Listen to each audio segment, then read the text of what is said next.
10th class का अपना पहला चैप्टर है chemical reaction and equation. Chemical reaction and equation, इसमें क्या होता है, केमिकल रिएक्शन के बारे में पढ़ते हैं और उसकी इक्वेशन बनाना सीखते हैं। केमिकल रिएक्शन क्या है, सिंपली केमिकल रिएक्शन अगर पूछ लेगा व्हाट इज केमिकल रिएक्शन, तो क्या केमिकल रिएक्शन अगर लिखना है व्हाट इज केमिकल रिएक्शन, तो केमिकल रिएक्शन बहुत बड़ी बात नहीं है, बोर्ड में 1 नंबर का पूछ लेगा मुश्किल से, नहीं तो नहीं पूछता है, बहुत सारी चीजें वो पूछता है। ठीक है, पेपर टफ करना होता है, ये सब नहीं पूछता व्हाट इज केमिकल रिएक्शन। तो केमिकल रिएक्शन अगर लिखना है तो मैं लिख लूंगा the reaction in which chemical change अगर the chemical reaction in which chemical change takes place is called chemical reaction, is called chemical reaction। तो ये बहुत बड़ी बात नहीं है, केमिकल रिएक्शन के बारे में पूछ लिया, 1 नंबर का पूछेगा, नहीं तो नहीं पूछता। ठीक है, बात क्या है, क्या याद करना है, केमिकल रिएक्शन का मतलब केमिकल रिएक्शन, बहुत सारी केमिकल रिएक्शन होती रहती है। ठीक है, तो एनसीईआरटी में जो दिया, अभी मैं पूरा चैप्टर नहीं बता रहा हूँ, बस ओवरव्यू ले रहा हूँ इस चैप्टर में क्या क्या पढ़ना है। पहला तो कुछ चीजें आएंगी आपको, एंडोथर्मिक रिएक्शन पूछ लेगा वो, व्हाट इज एंडोथर्मिक रिएक्शन। दूसरा पूछ लेगा एक्सोथर्मिक रिएक्शन, एक्सोथर्मिक रिएक्शन क्या होता है, और इसके बारे में सवाल भी आते हैं इसके ऊपर। और दूसरा 4 प्रकार के रिएक्शन हम तो जानते ही हैं, जो बच्चा है अगर इस चैप्टर को पढ़ेगा 4 प्रकार के रिएक्शन तो उसको रटनी होती, बट रटना नहीं पड़ेगा, मैं सिस्टमैटिक तरीके से समझा दूंगा। ठीक है, पहला था कॉम्बिनेशन रिएक्शन, पहला आता है कॉम्बिनेशन रिएक्शन, पहला आता है कॉम्बिनेशन रिएक्शन। दूसरा आता है डिकम्पोजिशन रिएक्शन, दूसरा आता है डिकम्पोजिशन रिएक्शन। तीसरा आता है डिस्प्लेसमेंट रिएक्शन, और इससे बहुत सारे सवाल आते हैं बोर्ड में। अगर इस चैप्टर में कुछ भी नहीं पढ़ना है तो ये जरूर पढ़ना होता है डिस्प्लेसमेंट रिएक्शन। उसके बाद में चौथा आ जाता है डबल डिस्प्लेसमेंट रिएक्शन, आ जाएगा double displacement reaction, double displacement reaction. ये 4 प्रकार की रिएक्शन पढ़नी होती है। ठीक है, तो ये 4 प्रकार की रिएक्शन पढ़नी होती है, इससे पहले बहुत सारी चीजें जाननी होती हैं। अगर मैं पूछ लूं आपसे कैल्शियम कार्बोनेट, अभी 10th क्लास के बच्चे से पूछो कैल्शियम कार्बोनेट का फार्मूला बताओ, तो वो बोलेगा CaO2, ऐसा कुछ बोल देगा, पता ही नहीं उसको। कभी बोल देगा CaCO2, पता ही नहीं उसे। कभी बोल देगा CaC, ऐसा कुछ बोल देगा, पता ही नहीं होगा उसको। तो करना क्या है, तो फार्मूला कैसे याद करें, और सारे जितने भी रिएक्शन पढ़ेंगे उसमें क्या होता है, सब फार्मूले का कमाल है। तो अगर कैल्शियम कार्बोनेट का क्या होता है CaCO3, और बच्चे को पता ही नहीं, फार्मूले में दिक्कत हो रही, तो इनको पढ़ने से पहले हम लोग क्या करते हैं, इसका बेसिक बताते हैं। बेसिक कैसे पढ़ेंगे हम लोग, बेसिक कैसे पढ़ेंगे, तो कुछ एलिमेंट हमने पढ़ा था, तो मैं कुछ तरीके बता दूंगा। इस चैप्टर में पूरी केमिस्ट्री में कभी कोई दिक्कत नहीं आएगी, पूरी केमिस्ट्री में कोई दिक्कत नहीं आएगी, बस उसको रूल फॉलो करते जाओ, जितना मैं बताऊंगा एक्स्ट्रा थोड़ा सा उसको पढ़ जाओ। उसको नहीं पढ़ोगे तो चैप्टर सॉल्व नहीं होगा। मैं एग्जांपल के तौर पे बता रहा हूँ, अभी मैं कुछ पढ़ा नहीं रहा हूँ, बस मैं बता रहा हूँ क्या क्या चीज परेशानियां आएंगी, आप कर नहीं पाएंगे। जैसे एक रिएक्शन होगा एनसीईआरटी में दिया हुआ CaCO3 HCl, ठीक है, इसकी रिएक्शन करवाएंगे, वो बोलेंगे कैल्शियम कार्बोनेट को HCl से रिएक्शन करवाएं, क्या बनेगा, कौन कौन सा प्रोडक्ट बनेगा। बोर्ड में सवाल भी आया, कई बार सवाल आया, बोलेगा XYZ बना, XYZ क्या है, तो आपको पता ही नहीं चलेगा क्या बना दे, कुछ पता ही नहीं चलेगा। जबकि यहाँ पे कैल्शियम क्लोराइड, क्लोरीन से रिएक्शन करता है तो कैल्शियम क्लोराइड बनता है। अब यहाँ पे फिर दिक्कत आई, CaCl2 हमने लिख दिया, ये कहाँ से आ गया, ये भी नहीं पता। उसके बाद में रिएक्शन ये होता है, कार्बोनेट जब भी टूटता है तो CO2 में जाता है, ये तो इतना पता हो जाएगा, बट ये H2O भी निकल के आ जाता है। यहाँ पे एक H है, यहाँ पे एक ऑक्सीजन निकला था, H2O हो गया, बट ये 2 ऑक्सीजन कहाँ से, हाइड्रोजन कहाँ से आ गया, यहाँ पे 1 है। तो बैलेंसिंग का भी कुछ तरीका होता, बैलेंसिंग का तरीका तो बिल्कुल अलग होता है, मैं बता दूंगा, 2 लाइन में बता दूंगा, एनसीईआरटी 3 पेज में दिया हुआ है। ठीक है, तो उसकी कोई बात ही नहीं। अभी सिर्फ क्या समझना क्या है, ये फार्मूले कहाँ से आ रहे हैं, ये कैसे हो रहा है, तो इसको समझना पड़ेगा। इससे पहले इस फार्मूले के ऊपर देख लेते क्या, कैसे फार्मूला बनाना है, how to derive chemical formula of the compound, chemical formula of the compound. कैसे बनाएंगे इसको, तो कुछ तरीका होता है, आपने सुना होगा वैलेंसी, क्या होता है वैलेंसी, वैलेंसी के बारे में सुना होगा। अब वैलेंसी, अब 10th क्लास में पहुंच गए हैं, वैलेंसी का काम खत्म। क्योंकि 9th क्लास में हमने खूब पढ़ा होगा, क्रॉस किया, ये किया, वो किया। और आपने जैसे निकाला होगा क्लोरीन का निकाला होगा एलिमेंट, इसका एटॉमिक नंबर 17 होता है, ठीक है। 17 इलेक्ट्रॉन होते हैं, ये सब मैं बाद में बताऊंगा। 17 इलेक्ट्रॉन तो आपने पढ़ा होगा के एल एम एन सेल में भरते हैं इलेक्ट्रॉन। तो पहली सेल में 2 इलेक्ट्रॉन चले जाते हैं मैक्सिमम, दूसरे में 8 इलेक्ट्रॉन चले जाते हैं, और 17 इलेक्ट्रॉन तो 7 इलेक्ट्रॉन बचा हुआ है इसके बाद। तो लास्ट में 7 इलेक्ट्रॉन चले गए, और लास्ट में जितने इलेक्ट्रॉन की कमी है, अगर 8 से 1 कमी है तो इसका मतलब क्या हुआ कि 1 इसकी वैलेंसी हो जाती थी। ये आपने पढ़ा था। इतने क्रिटिकल एटॉमिक नंबर सोचो, के एल एम एन सेल सोचो, तो इतना आपको अब नहीं करना है। कैसे करना क्या है मैं इसका तरीका बता दूंगा, क्योंकि अब फार्मूले चैप्टर शुरू हो रहे हैं, ठीक है। तो मैं कुछ तरीका बता देता हूँ। Hydrogen, lithium, fluorine, sodium, chlorine, potassium, मैं बोल दूंगा इन सब की वैलेंसी 1 होती है, रट लो। और तरीका भी बता दूंगा, ये मेरा बनाया तरीका है, सीख लो। हलिफ नाकल के, हलिफ नाकल के, सीख लो भाई हलिफ नाकल के। ये क्या हुआ, एक ट्रिक हो गया एक प्रकार से, इसको याद कर लेंगे। हलिफ नाकल के, हलिफ नाकल के याद कर लेना। इन सब की वैलेंसी 1 है। 2 वाले की वैलेंसी दे लिखते हैं, BeO मक्स का। इसको ऐसे तरीका याद कर लें। बेरिलियम हो गया, ऑक्सीजन हो गया, मैग्नीशियम हो गया, सल्फर हो गया, कैल्शियम हो गया, इन सब की वैलेंसी 2 हो जाती है। इसी तरह हो जाता है बोरॉन, नाइट्रोजन, एल्युमिनियम, फास्फोरस, इन सब की वैलेंसी हो जाती है 3। ऐसे याद कर लेते हैं। इधर कार्बन की एक वैलेंसी याद कर लो, 4 होती है, ठीक है। इतना आपने याद कर लिया, कितना आसान हो गया।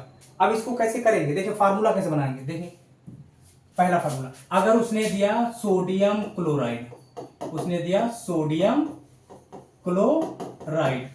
क्लोराइड दिया, इसका फार्मूला कैसे लिखेंगे। तो याद रखना, सोडियम के नीचे हमने उसकी सिंबल लिखा, सोडियम का Na, क्लोराइड का एलिमेंटल फॉर्म में जाए, क्या होता है क्लोरीन लिखा। अब इसकी वैलेंसी याद करें, सोडियम की वैलेंसी कैसे पता करेंगे। देखिए सोडियम की वैलेंसी 1, तो सोडियम के नीचे क्या रखेंगे 1। क्लोरीन की वैलेंसी भी 1, इसके नीचे क्या लिखेंगे 1। जब सेम वैलेंसी आ जाएगी तो उसको काट देना है, क्या बन जाएगा सिंपल फार्मूला NaCl। तो यही फार्मूला सोडियम क्लोराइड का सही होगा, बाकी कोई फार्मूला सही नहीं होगा। अगर वो लिखा है Na2Cl गलत है भाई साहब, अगर लिखा हुआ है NaCl2 गलत है, अगर लिखा हुआ है NaCl3 गलत है। कोई फार्मूला नहीं माना जाएगा, सिर्फ और सिर्फ NaCl फार्मूला माना जाएगा। दूसरा करते हैं, जैसे उन्होंने लिखा एल्युमिनियम क्लोराइड। अभी बच्चों से एल्युमिनियम क्लोराइड का फार्मूला पूछ लो, बता ही नहीं पाते, पता ही नहीं चलता, 1 2 3 5 6 बोलते रहते हैं एल्युमिनियम क्लोराइड। अब एल्युमिनियम क्लोराइड का फार्मूला उसने पूछ लिया, एल्युमिनियम क्लोराइड का फार्मूला कैसे करेंगे। तो एल्युमिनियम के नीचे हमने Al लिखा उसका सिंबल, क्लोराइड के नीचे मैंने क्या बोला, एलिमेंटल फॉर्म में सारा सोचना है। क्लोराइड का मतलब क्लोरीन का सिंबल लिखा हमने। उसके बाद फार्मूला देख लेते हैं एक बार जल्दी से। एल्युमिनियम का वैलेंसी कितना 3, एल्युमिनियम का वैलेंसी 3 है, तो एल्युमिनियम का वैलेंसी 3, एल्युमिनियम के नीचे 3 लिखा। क्लोरीन की वैलेंसी क्या है, एक बार फिर से देखते हैं। क्लोरीन की वैलेंसी 1, अभी मैंने किया भी था, देख लो यहाँ पे मैंने किया था, 1 आती है, तो इसके नीचे हमने लिखा 1। अब क्रॉस करेंगे, इसका जाएगा इधर, इसका जाएगा एल्युमिनियम पे, तो क्रॉस करेंगे Al लिखेंगे, Al 1 तो लिखा नहीं जाता, जब 1 लिखा नहीं जाएगा Cl बचा, Cl लिखेंगे, Cl के ऊपर क्या है 3, लिख दिया AlCl3। एल्युमिनियम क्लोराइड का फार्मूला सिर्फ और सिर्फ AlCl3 होगा, बाकी कोई फार्मूला नहीं होगा। फार्मूला तो यही सही माना जाएगा। AlCl गलत है, AlCl2 गलत है, Al2Cl गलत है, सिर्फ और सिर्फ फार्मूला AlCl3 का ही माना जाएगा। समझ में आया। ऐसे बहुत सारे फार्मूला बना सकते हैं। अगर आपने अभी 10th क्लास में सवाल भी है, अगर वो रिएक्शन करवाता है, बोलेगा मैग्नीशियम ऑक्साइड क्या है, अभी मैग्नीशियम ऑक्साइड का फार्मूला लिख लेते हैं भाई। मैग्नीशियम ऑक्साइड का अगर वो एग्जाम में दिया, मैग्नीशियम रिएक्शन कर रहा है ऑक्सीजन से, मैग्नीशियम रिएक्शन कर रहा है ऑक्सीजन से, आप तो तुरंत धड़ से क्या मार देंगे MgO2 मार देंगे। अब सही है या गलत कैसे पता चलेगा, आओ देखते हैं। आप अधिकतर बच्चे यही करके आते हैं, मैंने एग्जाम में क्वेश्चन देता हूं, अगर टेस्ट जो होता है मनीष कोचिंग क्लासेस में, तो बच्चे यही लिखते हैं, 100% यही लिखते हैं और गलत हो जाता है। कैसे करेंगे? मैग्नीशियम के नीचे उसकी सिंबल Mg लिखा, ऑक्साइड के नीचे, ऑक्साइड का मतलब क्या है? ऑक्सीजन, एलिमेंटल फॉर्म में लिखना है, इसका लिखा ऑक्सीजन, समझ में आया? ओ लिख दिया। चलिए देखते हैं, प्रीवियस स्लाइड में देखते हैं। मैग्नीशियम की वैलेंसी 2 हो गई, मैग्नीशियम की वैलेंसी 2 लिख दिया, इसके नीचे कितना लिखा? 2। ऑक्सीजन की वैलेंसी देखते हैं, ऑक्सीजन की वैलेंसी, ऑक्सीजन की वैलेंसी भाई साहब, ऑक्सीजन की वैलेंसी भी 2 है, तो ऑक्सीजन के नीचे 2 लिख दिया।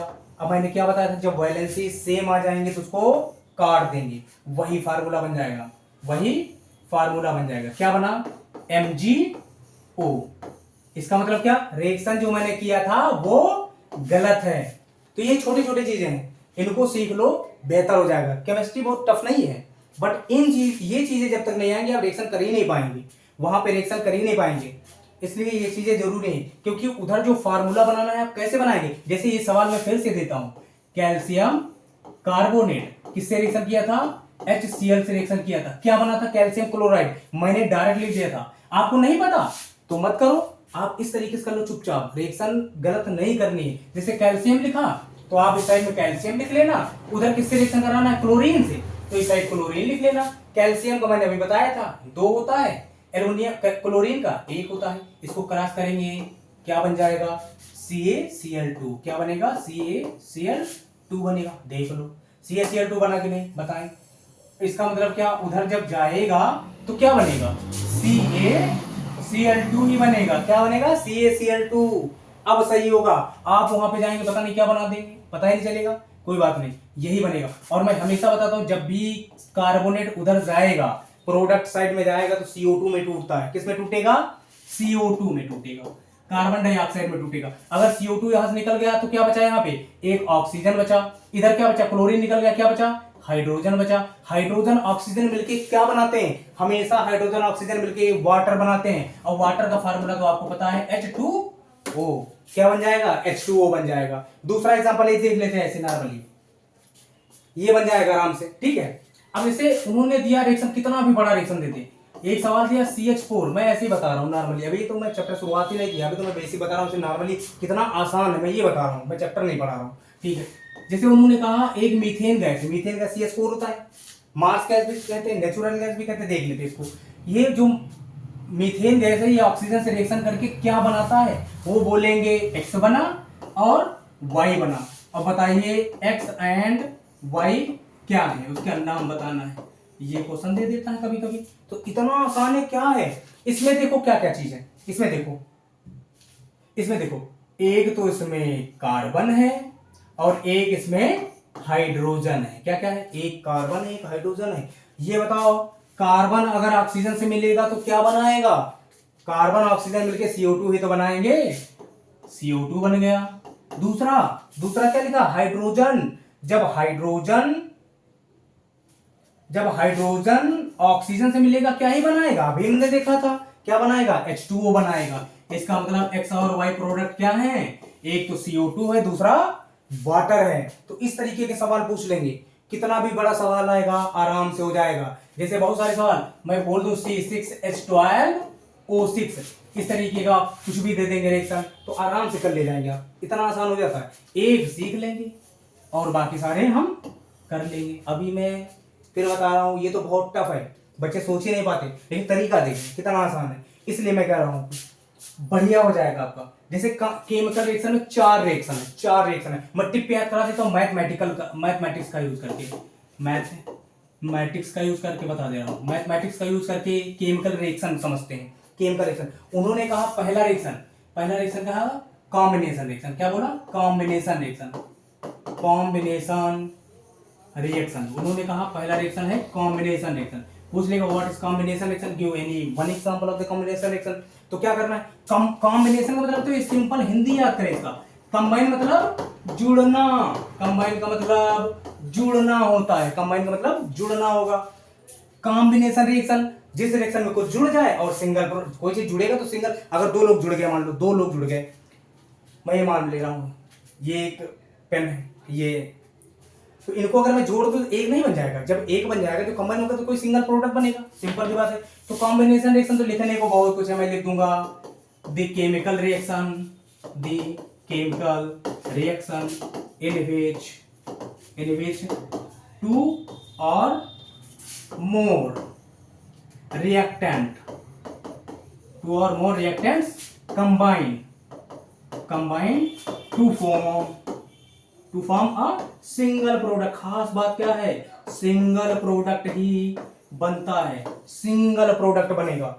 जैसे मैं मान ले रहा हूं एक कार्बन ले लिया, एक ऑक्सीजन ले लिया, बना दिया, क्या बना, CO2 बना, दो मिलकर एक सिंगल प्रोडक्ट बना दिया कार्बन डाइऑक्साइड। मैं दूसरा ले रहा हूं मैग्नीशियम और ऑक्सीजन, अभी मैंने सवाल दिया था MgO2 बच्चे लगाते हैं, लेकिन क्या बनेगा, MgO बन जाएगा। हाँ बैलेंसिंग कर लो बेटा, दो है इधर तो दो इधर रख दिया, दो इधर रख दिया, ये तो बताऊंगा बैलेंसिंग का बहुत आराम से बता दूंगा, हो जाएगा।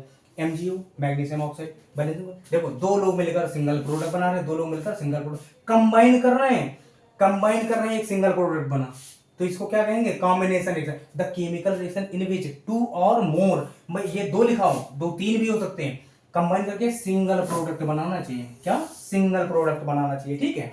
सिंगल प्रोडक्ट बनाएगा उसको क्या बोलेंगे, कॉम्बिनेशन रिएक्शन।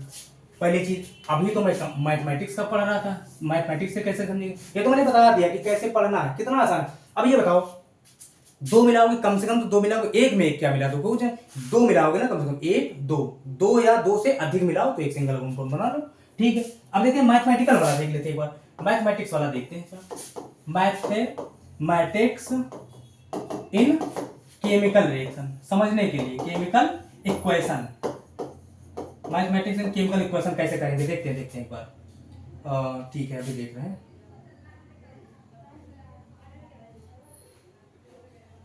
इसको मैं देख ले रहा हूं एक बार, mathematics in chemical equation, mathematics देख ले रहा हूं एक बार इसको, ये क्या हो रहा है, ये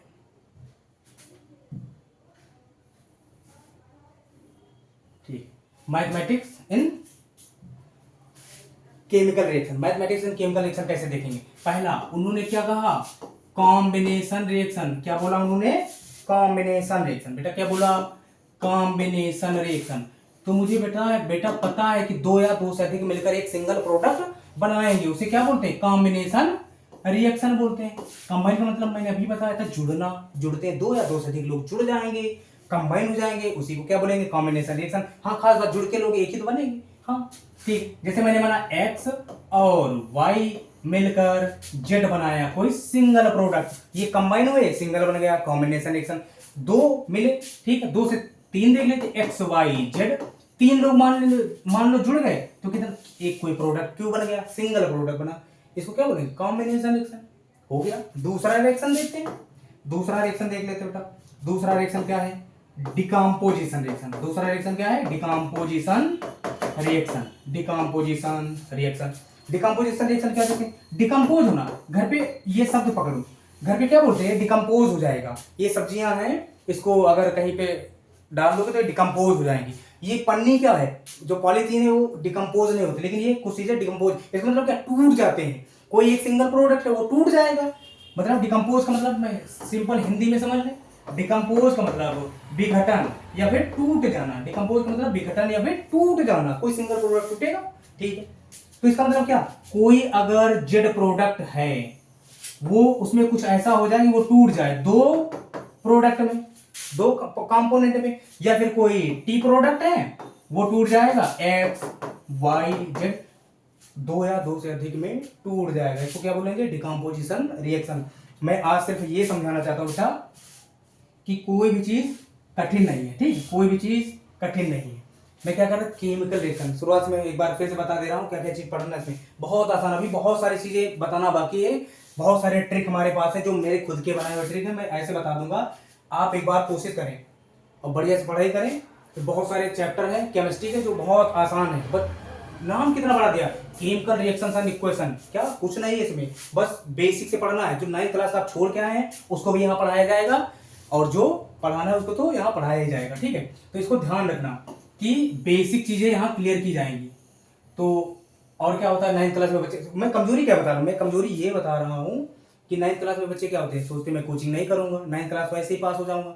आप पास 100% हो जाएगा, 100% पास हो जाएंगे, लेकिन ये कंसेप्ट कहाँ चले जाएंगे आपके, जो 9th क्लास में आप एलिमेंट के बारे में समझा नहीं, मैटर के बारे में समझा नहीं, ठीक है, एटम के बारे में समझा नहीं, मॉलिक्यूल कंपाउंड के बारे में समझा नहीं, आप तो कहाँ समझ पाएंगे। यहाँ ये 10th क्लास में डायरेक्ट चीज आ जाती, कैसे समझ पाएंगे। इसलिए 9th क्लास में जरूरी होता है कोचिंग करना। 9th 10th तो वैसे भी बच्चे करते हैं डर के मारे, क्योंकि पास होना होता है।